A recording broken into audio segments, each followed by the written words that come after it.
پہاڑی بکرا اور بالا۔ مزیدار کہانی سننے سے پہلے شونا کٹ کے ناظرین چینل کو سبسکرائب کر دیں تاکہ آپ کو آنے والی ہر نئی ویڈیو ملتی رہے۔ سبز وادیوں اور رنگین پھولوں سے سجی ایک جادوئی بستی تھی جسے باڑا کہتے تھے۔ یہاں بکریوں کا ایک بڑا ریوڑ رہتا تھا جس میں سبھی ارکان بڑے مزے سے گھاس چرتے، دھوپ سینکتے اور شام ہونے پر جگنو کرنے کا کھیل کھیلتے۔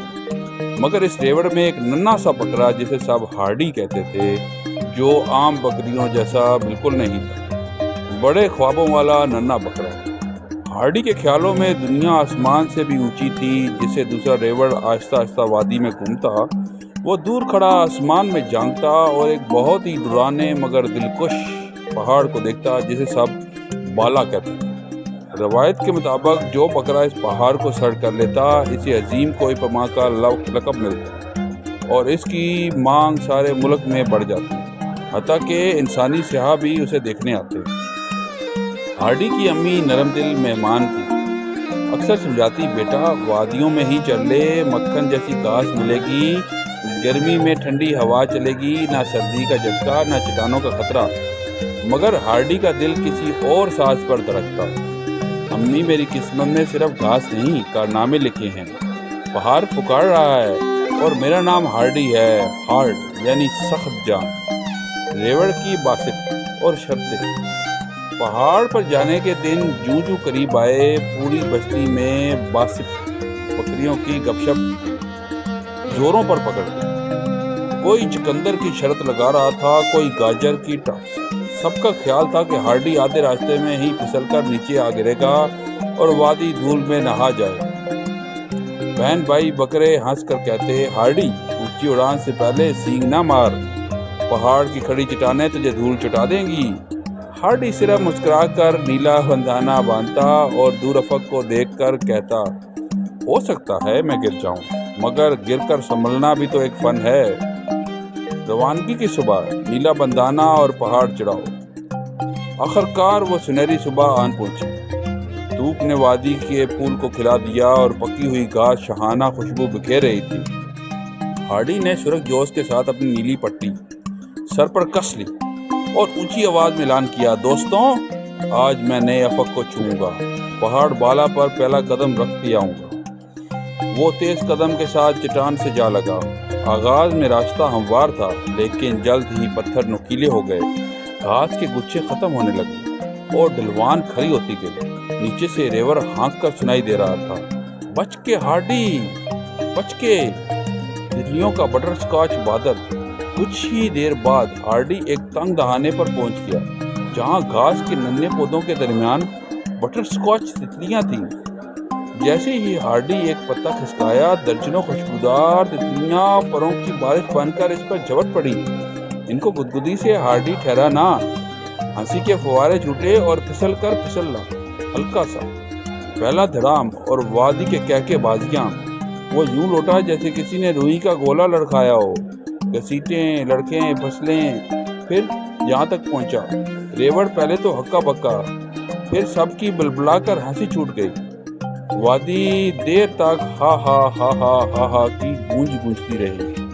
ہارڈی اٹھا، بندانہ جھاڑا، ذرا جھک کر بولا، پہلا سبق ملا ہے، پہاڑ چلایا، سمجھانے آیا ہے۔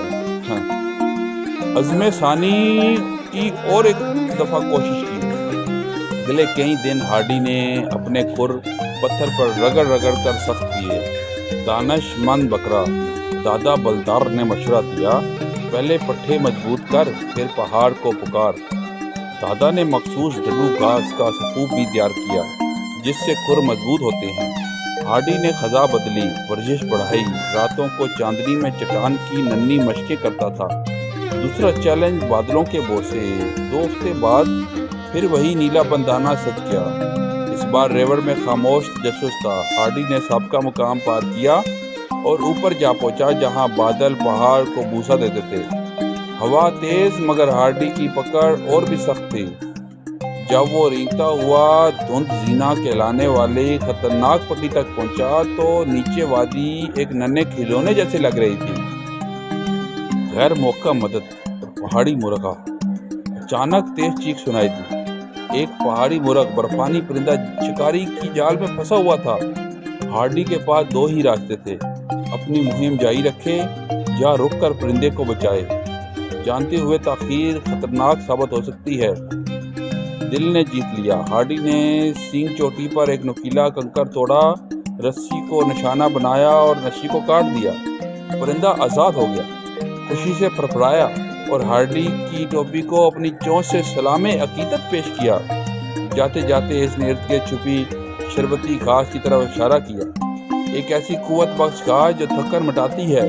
ہارڈی نے فوراً چند تنکے کھائے اور تازہ دم ہو گیا۔ حتمی چڑھائی اور بکروں کی گھنٹیاں، اب صرف آخری چٹان رہ گئی تھی، جیسے بکریوں کی گھنٹیاں کہا جاتا تھا، کیونکہ کوئی بکرا جب وہاں چڑھتا تو ہوا زور سے گھنٹی کی طرح گونجتی۔ ہارڈی نے گہری سانس لی، آنکھوں میں وہی پہلے دن والا چمکتا ہوا عزم تھا۔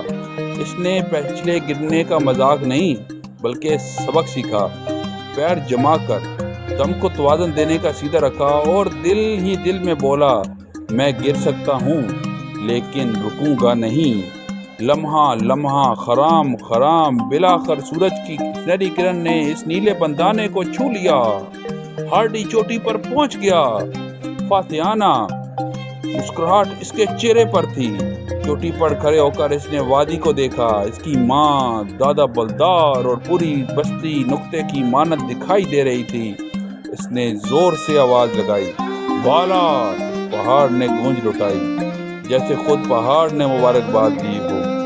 اچانک اس پہاڑی مرغ نے آسمان میں دائرہ لگایا اور زرعی پروں کی ریت جھاڑی، گویا فتح کا گل پاشی ہو رہی ہو۔ ہارڈی نے اکڑوں بیٹھ کر اپنے پیاری زمین کو سلام کیا اور سمندر کی پنچ آتی ہوئی ہوا کو بکریوں کا روایتی مما ڈھیلو ڈانس پیش کیا۔ واپسی اور ریوڑ کی حیرت کا کیا منظر تھا۔ جب وہ نیچے اترا تو بستی میں سناٹا چھا گیا۔ سب کی آنکھیں پہلی شرطیں ہار چکے تھے۔ امی میمو نے آنسو چھپا کر سینگوں سے پیار کیا، میرا بچہ تو نے خود کو ثابت کر دیا۔ دادا بلدار نے اعلان کیا، آج سے ہارڈی کو عظیم کوہ پیما کہا جائے گا۔ ریوڑ نے 3 بار بالا بالا بالا کا نعرہ لگایا، مگر ہارڈی نے مسکرا کر کہا، میں نے پہاڑ صرف نہیں کیا، سبق سیکھا ہے۔ گرنا ناکامی نہیں، ٹھہر جانا ناکامی ہے۔ ہارڈی کا اگلا خواب۔ اسی شام نیلے آسمان تلے ہارڈی دور کہیں نیلے پہاڑوں کو تکتا رہا۔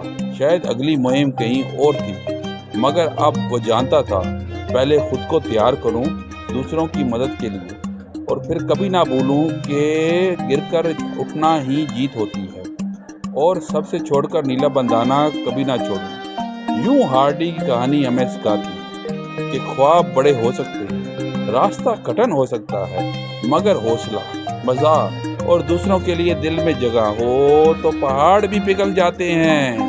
ہارڈی نے ثابت کر دیا کہ ہر بالا کے پیچھے ایک ہا ہا بھی ہو سکتا ہے، یعنی جدوجہد کے بعد خوشی کی گونج۔ اور وہ بکری جس نے ریوڑ کو ہنسنے کا موقع دیا، پھر رلایا اور آخرکار فخر سے سرخرو ہو گئی، وہ آج بھی نئے پہاڑوں کے خواب دیکھتی ہے۔ شاید آپ کے خواب بھی کسی پہاڑ کے دامن میں اس کا انتظار کر رہے ہوں۔